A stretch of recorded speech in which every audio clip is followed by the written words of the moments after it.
Ինչ արդյունք տվեցին Թրամփի հեռախոսային երկար քննարկումները Պուտինի ու Զելենսկիի հետ։ Զելենսկին էլ Պուտինն էլ Թրամփին հավատացրել են, որ ուզում են անհապաղ դադարեցնել կրակը։ Նրանց հետ զրույցից հետո Միացյալ Նահանգների նախագահը գրառում է արել, թե որը պետք է լինի հակամարտող երկրների հաջորդ քայլը։ Ըստ Թրամփի հիմա շատ իրատեսական են հրադադարի շուրջ բանակցությունները։ Ռուսաստանը եւ Ուկրաինան անմիջապես կսկսեն բանակցություններ պատերազմի դադարեցման վերաբերյալ։ Կողմերը կքննարկեն հրադադարի պայմանները։ Պուտինի հետ հեռախոսազրույցը լավ անցավ։ Ես այս մասին տեղեկացրել եմ Ուկրաինայի նախագահ Վլադիմիր Զելենսկիին եւ Եվրամիության առաջնորդներին։ Զրույցի տոնն ու ոգին հիանալի էին։ Ուկրաինայի նախագահին երկու անգամ է զանգել Թրամփը, մեկը Պուտինի հետ զրույցից առաջ, մյուսը հետո ու երկար բարակ ներկայացրել Ռուսաստանի նախագահի դիրքորոշումը։ Ուկրաինայի նախագահը եզրակացրել է, որ ռուսները հրադադարի պատրաստ չեն, դրա համար նա խոստացել է ավելի կտրուկ քայլերի դիմել։ Զրույցի սկզբում ես նախագահ Թրամփին հաստատեցի, որ մենք Ուկրաինայում պատրաստ ենք լիակատար եւ անվերապահ հրադադարի, ինչի մասին մասնավորապես խոսում էր Միացյալ Նահանգները։ Կարևոր է չխաթարել այս առաջարկը։ Եթե ռուսները պատրաստ չեն դադարեցնել սպանությունները, դրա համար պետք է ավելի խիստ պատժամիջոցներ լինեն։ Ռուսաստանի վրա ճնշումը նրան կստիպի շարժվել դեպի իրական խաղաղություն։ Սա ակնհայտ է աշխարհում բոլորին։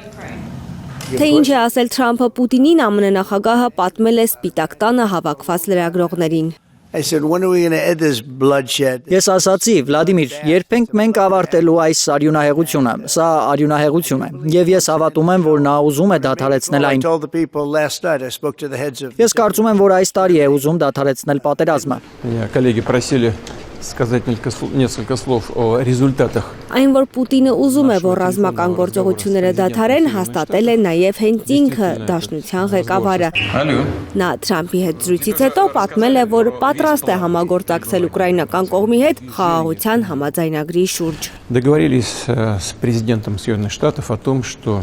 Մենք համաձայնեցինք Միացյալ Նահանգների նախագահի հետ, որ հնարավոր խաղաղության պայմանագրի վերաբերյալ հուշագրի շուրջ Ռուսաստանը առաջարկություններ կանի եւ պատրաստ կլինի համագործակցել ուկրաինական կողմի հետ։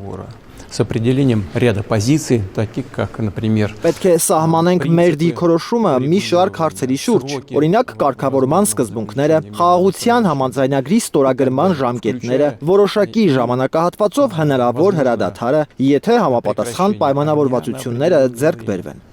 в случае достижения соответствующих договоренностей. Պուտինի խոսքով պետք է գտնել ամենաարդյունավետ ուղիները խաղաղության հասնելու համար։ Отметил также, что и Россия выступает. Ես նաև նշեցի, որ Ռուսաստանը կողմ է ուկրաինական ճգնաժամի խաղաղ կարգավորմանը։ Մենք պարզապես պետք է որոշենք խաղաղության հասնելու ամենաարդյունավետ ուղիները։